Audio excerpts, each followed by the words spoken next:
Shalom and welcome to Jerusalem. Welcome to the Jewish Quarter, and specifically we're going to be welcoming you to the Western Wall, or the Wailing Wall, the Kotel. Today is a very special day, a unique tour, because you'll notice from my, we call this my designer chin strap, we're here during the Corona crisis. So we're going to be going down and seeing some of the Western Wall during the Corona crisis. The first question we've got to answer. The question that we've got to answer is, why is the Western Wall important? Many people will say to you, the Western Wall is the most important site in Judaism. And, well, they're kind of right. And there's some people who tell you it's not the most important site in Judaism. And they're right too. So I'm going to explain what's the deal here. The Western Wall, obviously the name implies, or Wailing Wall, it's got to be the Western Wall of something. So what is it the Western Wall of? So have a look. You can see here, we've got a box all the way around here, long box, wall of a box, and it is the Temple Mount, the Western Wall of this box of the Temple Mount. So you're going to be saying, yeah, mountain, Temple Mount, that's not a mountain. Well, actually, thousands and thousands of years ago there was a mountain here. Oh, wait a second.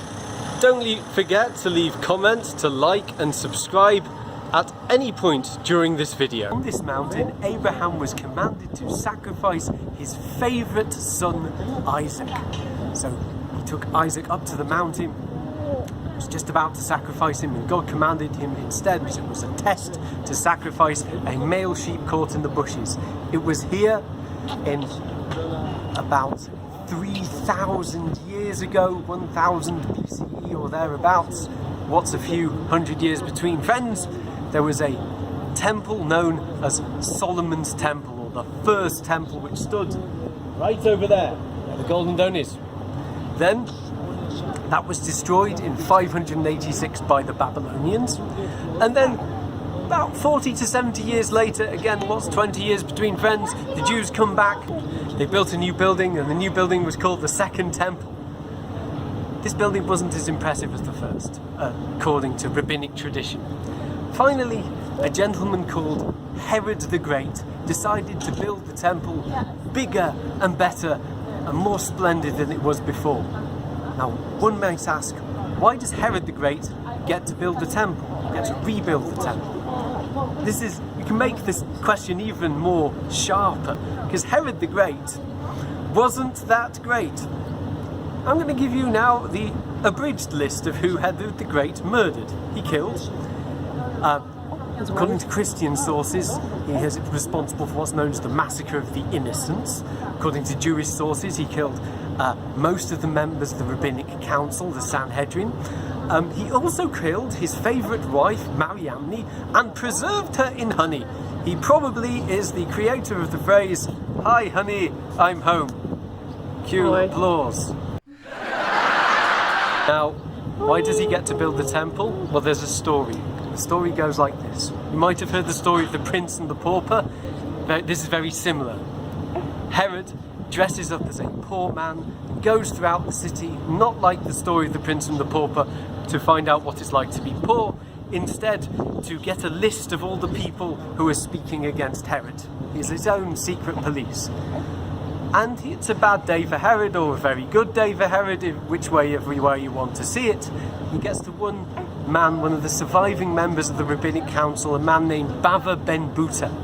And he tries to get Bava ben Buta to say nasty things about Herod. Bava ben Buta refuses. Eventually Herod breaks down and cries and says, "I killed most of your friends. You're one of the surviving members of the Sanhedrin. I murdered them all. I even put out your eyes. That's why you can't see me. It's me, it's Herod. What can I do to repent?"